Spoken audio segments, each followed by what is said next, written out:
हाँ बेटा, तो हम क्या करते हैं कि मॉडल पेपर सॉल्व कर लेते हैं बेटा। बोर्ड ने जो जारी किया है 2023 का, वो मॉडल पेपर सॉल्व कर रहे हैं बेटा। उसमें सबसे पहले देखो MCQs आ रहे हैं बेटा। तो MCQs में मल्टीपल चॉइस क्वेश्चंस में सबसे पहला क्वेश्चन कितने आ रहे हैं, 9 × 1 मार्क्स के। तो अपन इन क्वेश्चनों को करेंगे तो अपन को आइडिया लग जाएगा कि अब अपने क्वेश्चन कैसे आएंगे। तो सबसे पहला है राइट, ठीक ना, प्रतिरोध का व्युत्क्रम होता है, यानी इन्वर्स ऑफ द रेजिस्टेंसेस, तो वो होती है कंडक्टेंस। क्या होती है बेटा, कंडक्टेंस होगी बेटा, ठीक है ना। इसी तरह से देखो क्वेश्चन बदल सकता है, पर काम के लिए, नॉलेज के लिए ज़रूरी है कि, ठीक है ना, inverse of the specific resistance वो होती है आपकी कंडक्टिविटी, ठीक है ना, या रजिस्टिविटी, ठीक है ना। तो रॉ जो है, जिसको अपन रॉ बोलते हैं, रॉ किसका जो है आपके,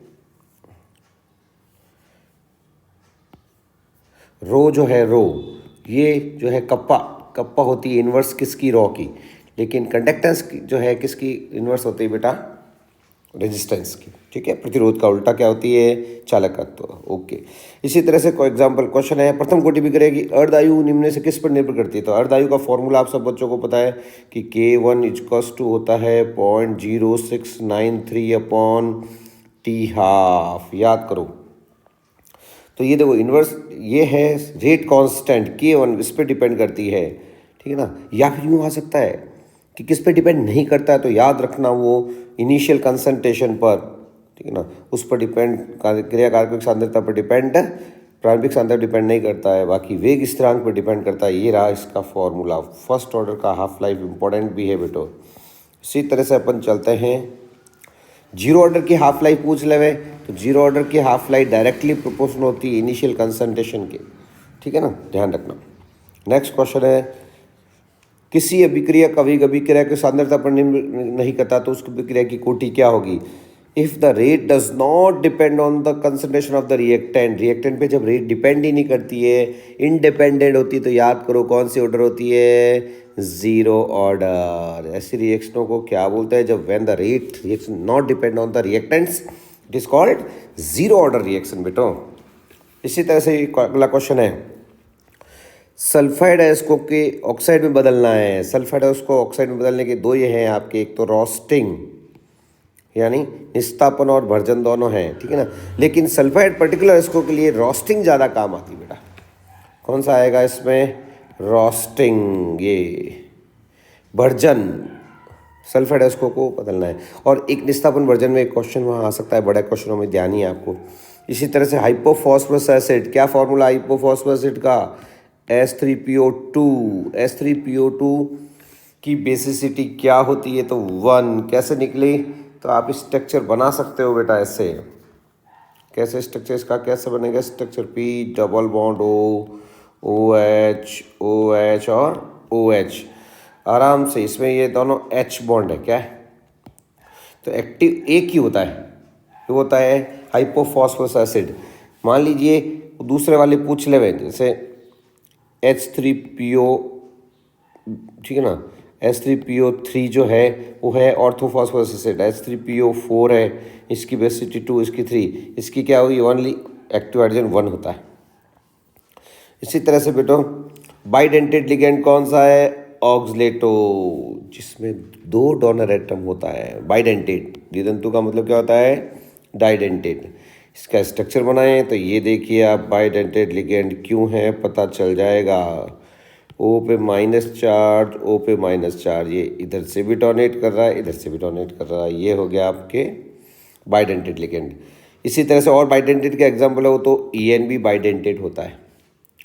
EDTA पूछे तो ये हेक्साडेंटेड, इसकी डेंटिसिटी क्या होती है, 6 हेक्साडेंटेड। ये सिंपल आपके, ये ऐसे लिगेंड क्या होता है, SCN और NCS, ये होता है एम्बीडेंटेड। तो नॉलेज होना चाहिए यहाँ पर कौन सा आंसर होगा, बाइडेंटेड ऑक्सलेटो। इसी तरह से मोनोहाइड्रिक अल्कोहल पूछा है, ठीक है ना। मोनोहाइड्रिक अल्कोहल, इंग्लिश में भी मोनोहाइड्रिक अल्कोहल, ये क्या होगा मोनोहाइड्रिक, ये होगा बेटा आइसोप्रोपाइल अल्कोहल। आंसर क्या होगा इसका, कैसे पता चलेगा, फॉर्मूला बना लेते हैं, ये है आइसोप्रोपाइल अल्कोहल। ये देखिए मोनो मतलब जिसमें एक OH ग्रुप है, जबकि देखो कैटेकॉल का फॉर्मूला क्या है बेटो, कैटेकॉल क्या होता है? जब कंटिन्यू ऑर्थो पोजिशन पे OH होता है तो ये कैटेकॉल है। ये डाईहाइड्रिक अल्कोहल है। ग्लिसरॉल कैसा होता है? ग्लिसरॉल होता है आपके इस तरह का C। उसके बाद में यहाँ पे ट्राईऑल है, ये 3 OH ग्रुप आ जाते हैं, OH और ये है ग्लिसरीन। ये ट्राईहाइड्रिक अल्कोहल है, ट्राईहाइड्रिक अल्कोहल। ग्लाइकॉल कैसा अल्कोहल है? ग्लाइकॉल अपने ये रहा देखो, CH2OH और CH2OH, इस तरह का अल्कोहल। तो यहाँ पर आंसर क्या आएगा? Isopropyl alcohol is monohydric alcohol. सबसे ज़्यादा एसिडिक पूछा है, सबसे छोटा एसिड एसिडिक ये फॉर्मिक एसिड। क्यों? फॉर्मिक एसिड में कोई इफेक्ट नहीं है। इथेनोइक एसिड का क्या फॉर्मूला है? इसमें ये आई इफेक्ट आ गया बेटा, एसिडिक नेचर को कम कर देता है। प्रोपेनिक में और कम करता है, ब्यूटेनिक में और। तो सबसे ज़्यादा एसिडिक कौन सा है? फॉर्मिक एसिड सबसे ज़्यादा एसिडिक है बेटा। इसी तरह से निम्न में से आवश्यक एमिनो अम्ल देखने का तरीका है, एसेंशियल एमिनो एसिड 10 बताया था आपको, टीवी, मिल, पाथ, वैलिन, देखो tryptophan, valine, methionine, isoleucine, leucine, lysine, phenylalanine, arginine, threonine. उसमें वैलिन आ गया, ये एसेंशियल एमिनो एसिड है बेटा वैलिन। तो ये 9 क्वेश्चंस थे MCQ जो बोर्ड के मॉडल पेपर में है। इसी तरह से ये बहुत अच्छा क्वेश्चन लग रहा है मुझे, the thermal decomposition of the HI gold surface, ठीक है ना। स्वर्ण 70 HI का उसमें 0 ऑर्डर रिएक्शन है, कौन सी है? तो आपसे इसकी जगह वो एस्टर हाइड्रोलिसिस है तो वो सूडो फर्स्ट ऑर्डर है, ध्यान रखना, सूडो ऑर्डर वाली। रेडियो एक्टिव सब्सटेंस जो डीके होता है वो आपकी फर्स्ट ऑर्डर होती है, तो इस पर जरूर क्वेश्चन तैयार करें। ऑर्डर 0 ऑर्डर, शून्य कोटीय अभिक्रिया है, 0 ऑर्डर। फॉर्मेल्डिहाइड का 40% सॉल्यूशन क्या कहलाता है बेटा? फॉर्मेलिन कहलाता है। कहाँ काम आता है? बायो लैब में स्पेसिमेन को प्रिजर्व करने में फॉर्मेलिन कहलाता है, ध्यान रखना। गटरमान रिएक्शन में क्या होता है? कॉपर चूर्ण, कॉपर पाउडर की प्रेजेंस में तो गटरमान, और कॉपर सॉल्ट लेते हो तो सैंडमेयर बन जाती है। स्वाद में मीठे नहीं होते, कौन? पॉलीसैकेराइड। पॉलीसैकेराइड स्वाद में मीठे नहीं होते हैं, वो होते हैं आपके नॉन शुगर्स। तो ये थे फिल इन द ब्लैंक, 4 आएंगे। तो 9 तो MCQ, उसके बाद 4 फिल इन द ब्लैंक। फिर MCQs 1-1 मार्क्स के क्वेश्चन है, वेरी शॉर्ट है, तो केवल फॉर्मूला लिखना, एक समीकरण, फाइनल इक्वेशन लिखनी फर्स्ट ऑर्डर की, जिसपे न्यूमेरिकल आएंगे। K1 = 2.303 upon T log A/A-x। ये आप लिखते हैं तो बेस्ट है। और A की जगह कोई बच्चा A0 लिखेगा तो A0/A भी चलेगा। ओके, फर्स्ट ऑर्डर यही है बेटा रिएक्शन। फिर है draw the label diagram of magnetic separation. चुंबकीय पृथक्करण विधि का आरेख की चित्र बनाइए। चुंबकीय पृथक्करण विधि का याद हो तो वो रोलर वाला मैग्नेटिक रोलर है, इस पे वो पट्टा घुमाना है, आपको याद होगा तो, है ना। ये मैग्नेटिक, ये 2 बनेंगे, इधर ये गिर जाएगा, इधर जो है इधर इम्प्योरिटी लोगे ना, याद करो, इसमें आ जाएगी मैग्नेटिक चीज़ होगी वो तो यहाँ गिरेगी, और नॉन मैग्नेटिक चीज़ हो तो वो बाहर गिरेगी। ये है मैग्नेटिक सेपरेशन वाला। तो अपन को कौन सा तैयार करना है? मैग्नेटिक फेन प्लवन विधि वाला आ सकता है, झाग प्लवन विधि वाला आ सकता है। तो मैंने एक डायरेक्ट बताया था, वो फेन प्लवन विधि सल्फाइड के लिए काम आती है। यहाँ से फूंक मारने वाला, यहाँ से फूंक मारेंगे O2 गैस, तो वो तैर के कौन से और सल्फाइड ओर के लिए आती है आपके फेन प्लवन विधि, वो ऊपर आ जाएंगे ऐसे। इसी तरह से बेटा हैबर प्रोसेस से अमोनिया बनाना है। हैबर प्रोसेस की इक्वेशन मालूम है क्या? N2 + 3H2 gives 2NH3, और डेल H आपके नेगेटिव है इसकी, है ना। हाँ, और नेगेटिव भी कितनी? 46.5 किलो जूल करीब। ओके, तो आपसे पूछेंगे हैबर प्रोसेस से ज़्यादा क्वांटिटी में अमोनिया कैसे बनाएंगे? तो याद होगा तो एक्सोथर्मिक रिएक्शन है। तो कौन सा टेम्परेचर लेना है? कम ताप, लो टेम्परेचर लेना है, और हाई प्रेशर लेना है, याद करो बच्चों। इसी तरह से nitrogen monoxide what happens when the nitrogen monoxide react with the ozone, तो याद करो नाइट्रोजन मोनोऑक्साइड ओजोन लेयर को डिप्लेक्शन कर रही है। जेट एयरवेज जो होते हैं उनसे एनओ गैस निकलती है, वो ओजोन को क्या करती है, ओजोन लेयर को तोड़ रही है, डिप्लेक्ट कर रही है। तो उसको डिप्लेक्ट कर रही है ओजोन लेयर को, तो ओजोन लेयर को डिप्लेक्ट कर रही है, वो भी अपन को आना चाहिए बेटो। ठीक है ना, ओके। तो इसको यहाँ से हटाया जाए तो हाँ, ओजोन लेयर का डिप्लेक्शन हो रहा है यहाँ से, ये NO3 plus O3 gives O2 plus NO2। Okay, oleum, oleum का फॉर्मूला होता है H2S2O7। कौन सा प्रोसेस बनता है, कॉन्टैक्ट प्रोसेस से बनता है, याद हो तो बेटा इसमें क्या करना है, H2SO4 की रिएक्शन सल्फर ट्राईऑक्साइड से करवानी है, तो बन जाता है ओलियम H2S2O से ओ, ठीक है ना। ओलियम कौन से प्रोसेस से, वो कॉन्टैक्ट प्रोसेस, याद हो तो कॉन्टैक्ट प्रोसेस से बनता है। एथेनॉल को शांत रेस्टोरेंट की उपस्थिति में 443 केल्विन पे गर्म करने पर क्या बनता है, 443। तो ये दोनों रिएक्शन याद करनी है कि when ethanol react eight 443 kelvin gives ethene, है ना, इथीन देता है। और ये यदि 413 केल्विन पे रिएक्शन करता है तो डाई इथाइल ईथर एक्सेस में OCH2CH3 डाइल ईथर बन जाएगा।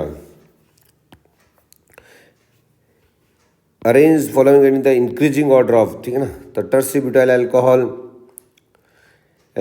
एसिडिक नेचर में है ना, टर्सी ब्यूटाइल अल्कोहल, तो लीजिए टर्सी ब्यूटाइल अल्कोहल सबसे weak acidic, reason plus I effect है। उसके बाद एसिडिक कौन सा, secondary butyl alcohol, secondary butyl alcohol ये रहा बेटा। उसके बाद ठीक है ना प्राइमरी, तो प्राइमरी ये रहा, सबसे ज़्यादा एसिडिक कौन सा हुआ, प्राइमरी, प्राइमरी उसके बाद सेकेंडरी, उसके बाद टर्सरी। ओके, तो ये 1 मार्क्स के क्वेश्चंस थे। उसके बाद में अपना आती है calculate the packing efficiency of simple cubic lattice. Simple cubic lattice हो तो याद करो कि सिंपल क्यूबिक लैटिस में पार्टिकल्स कहाँ रखने हैं, ओनली कॉर्नर्स पर। तो ये जो वैल्यू आ जाएगी ये 2R आ जाएगी ए की, है ना। तो इसको अपन कैलकुलेट करेंगे ना, तो A इक्वल्स टू 2R, फिर फॉर्मूला लगाना है packing efficiency equals to, packing efficiency का फॉर्मूला क्या लगता है, याद करो, volume covered by sphere upon total volume, है ना। अब टोटल वॉल्यूम जो है वो आपको पता ही होगा कैसे निकलता है टोटल वॉल्यूम। टोटल वॉल्यूम निकाल देता हूँ मैं, तो पैकिंग एफिशिएंसी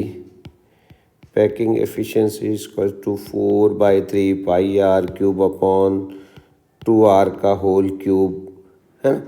जब इसको सॉल्व करेंगे तो क्या आएगी, 52.4%। सिंपल क्यूबिक की डिटेल पढ़ाई करनी है, वो डिटेल करनी है इसमें। इसी तरह से कॉपर FCC लैटिस बना रहा है, ठीक है ना। तो FCC में पार्टिकल्स क्या हो जाएंगे, Z की वैल्यू 4 मिल गई। एक्स किरण स्टडी से ये पता चला कि कोर की लंबाई A दिया हुआ है बेटा, देखो Z कितना ले होगे 4, A की वैल्यू कहाँ है 359.6 पिकोमीटर को मीटर में बदल दीजिए, ये हो गया बेटा 10⁻12। ओके, डेंसिटी निकाल दो, density is equals to Z multiply by M A cube multiply by A cube को मल्टीप्लाई किससे कर दिया जाए, एवोगैड्रो नंबर से। सारी वैल्यू पुट करेंगे तो Z की वैल्यू 4, FCC के लिए Z की वैल्यू क्या होती है बेटो 4, M बोलो मास दिया वो रहा 63.54 दिया हुआ है अपॉन A क्यूब, ये जो कोर है लेंथ 359 0.6 का होल क्यूब और आओगे दो नंबर आपको पता ही है। इसको सॉल्व करेंगे तो जो भी आंसर है वो होगा।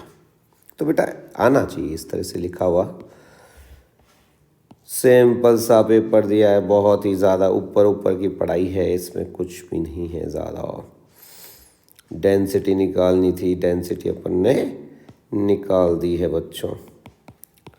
इसी तरह से आ रहा है नेक्स्ट क्वेश्चन, ये कंफर्म क्वेश्चन बोर्ड का पैटर्न है। मोलैलिटी निकालनी है 4.6 की। Small M school mass of solute है ना अपॉन टोटल मास और 1 अपॉन मास ऑफ सॉल्वेंट, ये अपन को आना चाहिए था। तो मास ऑफ सॉल्यूट कितना कि 4.6 gram, total mass molar mass 46। Ethanol दिया, इथेनॉल का फॉर्मूला सबको आता है 1000 अपॉन 500। तो आराम से ये 2 टाइम्स कट जाएगा, ये 10 टाइम्स 2/10 और 2/10 को 0.2 और पीछे स्मॉल एम आएगा। क्या आएगा? ये मोलैलिटी है तो दोनों मास बाई मास है देखो। और आपको एग्ज़ाम में मोलरता यानी मोलैरिटी पूछी जाती है तो कर लेना, कोई बड़ी बात नहीं है। इसी तरह से मोलर द्रव्यमान M2 निकालना है अपन को। एक 2 gram of non volatile solute dissolve in 200 gram of water, ठीक है ना। एक घनत्व घटे के 2 ग्राम को 200 ग्राम में घोलने पर हिमांक में कमी, depression the freezing point. Okay, तो जल का हिमांक अनाम स्थिरांक KF दिया हुआ बेटा। तो मोलर द्रव्यमान याद करो, याद हो तो ये फॉर्मूला लगेगा delta TF equals to KF, ठीक है ना, W2 upon M2 1000 upon W1। ये फॉर्मूला है, इसके अलावा कोई फॉर्मूला ही नहीं है। तो ये हमेशा M2 लेसन का हीरो वाला न्यूमेरिकल अपन करते ही हैं, तो आराम से वो किया जा सकता है। शानदार तरीके से ये न्यूमेरिकल करना है और हो जाते हैं इजीली। तो M2 निकालना है तो M2 आ जाएगा बेटा, KF की वैल्यू ये दी रखी 1.86, W2 कितने ग्राम 2 ग्राम है ना, 1000 अपॉन में क्या ले जाओगे बच्चे M2 निकाल, डेल्टा TF कितना हिमांक में कमी दे दी बेटा 0.2 केल्विन। ओके, और बेटो अब बाकी क्या है आपके W1 200 ग्राम। तो ये आराम से न्यूमेरिकल सॉल्व कीजिए, हो जाएगा। इसी तरह से magnetic moment mu equals to root n+2 Bm। n क्या है? Number of unpaired. Mn2 plus के निकालने 25 का, तो 25 का 5 से का है 4s2 3d5 दो लूज कर दोगे तो अनपेड कितने आ जाएंगे? 5 अनपेड आ जाएंगे। 1 2 3 4 5 वैल्यू पुट कर दोगे यहाँ पे, तो 5 वैल्यू पुट करते ही तो आपके सॉल्व हो जाएगा ये। इसी तरह से इंटरस्टिशियल कंपाउंड्स क्या होते हैं? इंटरस्टिशियल कंपाउंड जिसमें कहता है कि जो ट्रांजिशन एलिमेंट्स होते हैं उनमें खाली स्पेस होता है, उसके अंदर नॉन मेटल एंट्री कर जाते हैं। कौन से नॉन मेटल? ये कार्बन, हाइड्रोजन जैसे, ठीक है ना, टाइटेनियम कार्बाइड वगैरह। ये उससे क्या होगा? एक तो हाई मेल्टिंग पॉइंट हो जाएगा, उसकी केमिकल रिएक्टिविटी इनर्ट रहेगी। जब खाली जगह भर जाती है, स्पेस भर जाता है, इंटरस्टिशियल स्पेस, तो हार्ड हो जाता है, तो मेल्टिंग पॉइंट हाई हो जाएंगे, वो केमिकली इनर्ट रहेंगे, उनकी रिएक्टिविटी, उनकी नॉन स्टाइक्योमेट्री हो जाएंगे, वो स्टाइक्योमेट्री बिगड़ जाएगी। तो ये 3-4 कैरेक्टर जो सिंपल से बुक्स में दिए हुए हैं, नोट्स में भी अपन लिखते हैं। इसी तरह से अपन ऑर्गेनिक की बात करें तो इटार्ड रिएक्शन, कौन से रिएक्शन है इटार्ड रिएक्शन? याद दिलाओ।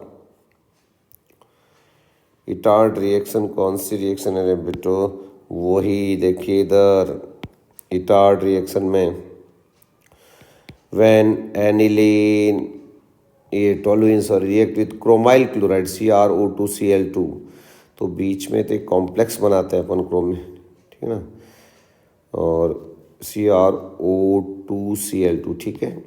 तो एक तो क्रोमियम बनाते हैं CHOCrO है ना, होल ट्वाइस। फिर इसका हाइड्रोलिसिस करवाते हैं, जब जा कर के वो क्या बनता है? बेंजल्डिहाइड बनता है। हेल्वोलाट जेलेंस्की रिएक्शन अल्फा पोजीशन पे होने वाली एसिड में है ना। कार्बोक्सिलिक एसिड लीजिए, रेड फॉस्फोरस से करवानी, किससे? रेड फॉस्फोरस पे अल्फा पे करवा दो तो अल्फा हेलो एसिड बन जाएगा। तो वो कौन सी रिएक्शन है? कौन सी रिएक्शन है रे बच्चों? वो रिएक्शन है हेल्वोलाट जेन, इसको कहते हैं HVZ। HVZ जो हाफ ईयरली में भी आई थी आपके। On the basis of source polymers, एक एक एग्जांपल दीजिए जो कौन कौन से होते हैं सोर्स के हिसाब से। नेचुरल यानी प्राकृतिक, बहुलक, सेमी सिंथेटिक और सिंथेटिक। नेचुरल जो है नेचर से आते हैं, अपने वल्केनाइज रबड़ है, उस वल्केनाइज तो क्या नेचुरल में प्रोटीन है, कार्बोहाइड्रेट है, नेचुरल रबड़ है। सेमी सिंथेटिक अर्थ संश्लेषित में वो रेयन है, सेलुलोज एसीटेट, और संश्लेषित खूब सारे ये सारे जो पॉलीमर आपने किए, टेफ्लॉन, ठीक है ना, बैकेलाइट, और ये सारे अपन जो है वो है सिंथेटिक। तो तीन तरह के सोर्स के हिसाब से तीन तरह के पॉलीमर्स है। इसी तरह से नाइलॉन 6 किससे बनता है? कैप्रोलेक्टम से, याद करो, कैप्रोलेक्टम से बनता है बेटा। टेफ्लॉन टेट्राफ्लोरोइथीन, याद करो, टेट्राफ्लोरोइथीन से बनता है, टेट्राफ्लोरोइथीन। ये रहा टेट्राफ्लोरो, ये नाइलॉन। एक लिखना है तो टेट्राफ्लोरोइथीन आ जाएगा, यहाँ से हटा देते हैं बॉन्ड, इसको बॉन्ड को यहाँ से हटा दो तो ये हो गया आपके टेट्राफ्लोरो, है ना। F2 लगा दो यहाँ। कैप्रोलेक्टम, लेक्टम में आपके साइक्लिक एमाइड होता है, कैसा? साइक्लिक एमाइड याद हो तो कैप्रोलेक्टम का फॉर्मूला बनाऊँ क्या? ये देखो कैप्रोलेक्टम, ये 6 कार्बन वाला, 1 2 3 4 5 और 6 वाला एक कैप्रोलेक्टम होता है। इसी तरह से यहाँ CH2 नियोप्रीन रबर क्लोरोप्रीन से बनता है, तो क्लोरो लगा दो, यहाँ डबल बॉन्ड लगा दो, ये क्लोरोप्रीन, नियोप्रीन से क्लोरोप्रीन बनता है। इसी तरह से बेटा संश्लेषित अपमार्जक कितने होते हैं? सिंथेटिक 3। एक तो होते हैं आपके सिंथेटिक डिटर्जेंट्स, पॉलीमर नहीं, सिंथेटिक डिटर्जेंट है, डिटर्जेंट वाला लास्ट वाला चैप्टर में। एक तो होते हैं आपके नेगेटिव ऋणात्मक, इसमें तो लेना है सोडियम लोराइल सल्फेट। सोडियम लोराइल सल्फेट का फॉर्मूला है CH3CH210, है ना। फिर CH2OSO3Na, और पॉजिटिव में लेना है सिट्राइल मिथाइल अमोनियम क्लोराइड। सिट्राइल मतलब 16 बेटा, सिट्राइल यानी 15, तो CH2 लेने हैं, टोटल हो गए 16। उसका ना अमोनियम हो गया, NH3 लगा दो, और ब्रोमाइड, सबको बंद करके बाहर Br लगा दिए। देखो सोडियम लोराइल सल्फेट ये तो आता है टूथपेस्ट में काम में, किसमें आता है? टूथपेस्ट। ये आता है आपके केस कंडीशनर्स में। और जो तीसरा होता है वो बनता है stearic acid. Stearic acid 17 carbon वाला है ना। स्टेरिक एसिड कितने कार्बन का होता है? C17S35COH, और उसके बाद में ग्लाइकॉल इथाइलिन ग्लाइकॉल, OH ले लो, CH2OH। बुक पास में खोल के रखनी बेटा, उससे हो जाएगा आपके, ठीक है ना। और ये काम आता है अपने घर में डिशेज में, liquid dish wash, liquid soap. तो ये डिटर्जेंट इंपॉर्टेंट है बेटा, अपमार्जक है ना। इसी तरह से 15 क्वेश्चन है बेटा, डेटॉल के दो, क्लोरोजाइलिनॉल और टर्पिनियोल। डेटॉल में क्या क्या होता है? Chloroxylenol plus terpineol, chloroxylenol terpineol बनता है। सैक्रिन का केमिकल नेम क्या है? ऑर्थो ऑर्थोसल्फोबेंजीमाइड, ऑर्थोसल्फोबेंजीमाइड, सेकंड ऑर्थो बेंजोसल्फोनेमाइड, सैक्रिन है ना, शुगर फ्री शुगर, याद हो तो शुगर फ्री शुगर होती है ये आपके बेंजीन में हो जाएगा, ये CO, ये NHSO2। उसके बाद में बड़े बड़े क्वेश्चंस आएंगे। सेक्शन C आ गए बेटा, सेक्शन B में तो अपने थे 1.5 के 15 क्वेश्चंस थे तो 14 तक। उसके बाद में mg का कैसे निकालते हैं अपन, वो स्टैंडर्ड पोटेंशियल तो याद हो तो mg ले लेंगे और इनको SHE से जोड़ देंगे, सॉल्ट ब्रिज लगा के स्टैंडर्ड हाइड्रोजन इलेक्ट्रोड जोड़ देते हैं। इस तरह से फिर वो फॉर्मूला लगाते हैं, E naught equals to E right minus E left, फॉर्मूले से हो जाएगा। गैल्वेनिक सेल बनाना आपको आता ही है, जिंक को जिंक में डुबोइए, सॉल्ट ब्रिज लगाइए, कॉपर सेल, ये एक प्राइमरी सेल होता है, ठीक है ना, डैनियल सेल, जिसका वोल्टेज बहुत कम, E नॉट इसका कितना होता है 1.35 वोल्ट होता है, डैनियल सेल आप कर सकते हैं। फिर IUPAC करते हैं बेटा इनकी, क्या IUPAC नेम, IUPAC तो जितनी प्रैक्टिस हो गई जाएगी उतना इसका IUPAC क्या होगा, ट्राई एमीन, दिख रहा है बेटा, ट्राई एमीन। उसके बाद में आ जाएगा tri aqua,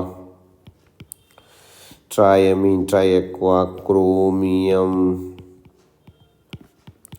third chloride, chromium third chloride. उसके बाद देखो इसमें ये है इथाइलिन डाइअमाइन का फॉर्मूला है, और 3 लगे होते तो ट्रेस, ये वाला इसका ट्रेस, इथेन 1,2-डाइअमाइन है ना, 1,2-डाइअमीन, ट्रेस 3 है। उसके बाद में कोबाल्ट, और ब्रैकेट में थर्ड आएगा वो ऑक्सीजन स्टेनिंग और सल्फेट। उसी तरह से PPH3 के ट्राइट्रिस, ट्राइफेनिल फॉस्फीन ट्रिस, ओके। उसके बाद में निकल, और निकल के बाद में आपको पता ही है क्या लगाना है, सेकेंड। नाइट्रोबेंजीन से एनिलीन की इक्वेशन बनानी है, तो नाइट्रोबेंजीन का क्या करना बेटा, रिडक्शन करवा दो 6H वाला SN+HCl से, 6H वाला रिडक्शन सीधा आपके एनिलीन में कन्वर्जन हो जाएगा। कोई बड़ी बात है क्या, इम्पोर्टेंट है। वो उसमें आता है विटर एलिमेंट्स, कड़वे बादाम जैसी गंध वाले पदार्थ को मछली जैसी स्मेल वाले में बदलना, एनिलीन। एनिलीन अमोनिया से कम क्षारीय क्यों है, रेजोनेंस, ये रहा एनिलीन। एनिलीन में क्या है, लॉन पेयर है, लॉन पेयर शेयर कर लेता है, जबकि अमोनिया में लॉन पेयर फ्री पड़ा, इसलिए ज़्यादा स्ट्रॉन्ग बेस कौन सा है, एनिलीन, ये अमोनिया। और फिर आ गए बड़े बड़े क्वेश्चंस हैं 4-4 मार्क्स के, तो सीधे सीधे केमिकल एडजॉर्प्शन, क्यूम्यू एडजॉर्प्शन की 4 अनुप्रयोग बताइए बेटा। एक तो 4 एप्लीकेशन बतानी है एडजॉर्प्शन की, और 4 इसके कैरेक्टर बनाए थे। तो आपको बताइए, एक तो विशिष्ट होता है, एक अति विशिष्ट स्पेसिफिक होता है। 4 पॉइंट है बुक में दिए हुए, साफ 4 पॉइंट। और हमारे जीवन में कहाँ यूज होता है एडजॉर्प्शन, मास्क में, ये सीधे सीधे क्वेश्चन है। हाइड्रोफोबिक और हाइड्रोफिलिक में डिफरेंस बुक से आराम से याद कर लोगे। हाइड्रोफोबिक में आपके गोल्ड सॉल आएगा, मेटल का कोलाइडल सॉल्यूशन बनाना बन जाता है क्या इजीली, नहीं बनता है। द्रव स्नेही में प्रोटीन, ग्लू वगैरह। इमल्सन क्या होता है, ठीक है ना, इसके 4 यूजेस लिखने हैं, तो इमल्सन वही लिक्विड इन लिक्विड को अपन इमल्सन बोलते हैं। इसके यूजेस भी आपको देख लेने हैं, बुक में साफ दिए हुए इमल्सन के 4 यूजेस।